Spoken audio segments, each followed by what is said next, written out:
Добрый день, уважаемые эксперты, участники конференции.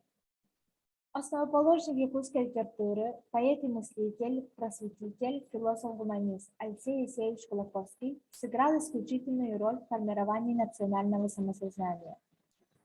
Актуальность нашей темы заключается в том, что с изучения образа народов в поэме Алексея Алексеевича Кулаковского «Сон шамана» начинается основная проблема произведения – проблема выживания якутского народа. Исходя из цели вышеизложенного, нами выбрана тема для исследования. Для сравнения описаний народа в поэме Алексея Алексеевича Кулаковского «Сновидение шамана».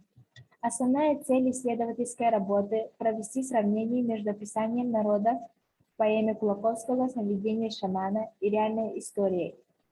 Для достижения цели были поставлены основные задачи исследовательской работы.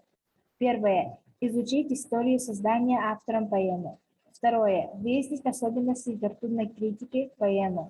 Третье – проанализировать описание образов народов в поэме.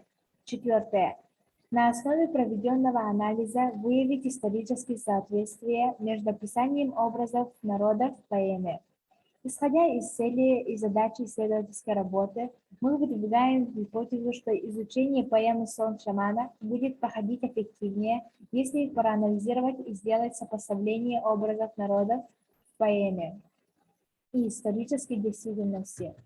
Объект исследования. Поэма Алексея Алексеевича Кулаковского «Сон шамана». Предмет исследования. Анализирование и сопоставление образов народов в поэме. Методологической основой нашей работы является изучение и сопоставление критической литературы. Новизна предлагаемой исследовательской работы заключается в анализировании и сопоставлении образов народа в поэме Алексея Алексеевича Кулаковского «Сон шамана». Практическая значимость исследования, предложенную исследовательскую работу можно использовать на уроках литературы по данной теме. В нашей работе мы сравнили образы народов, описано всего 6 народов. Народ Саха, американцы, китайцы, японцы, Англия, Германия. Основные выводы. Таким образом, образы народов вполне соответствуют действительности и даже имеют предвещательный характер.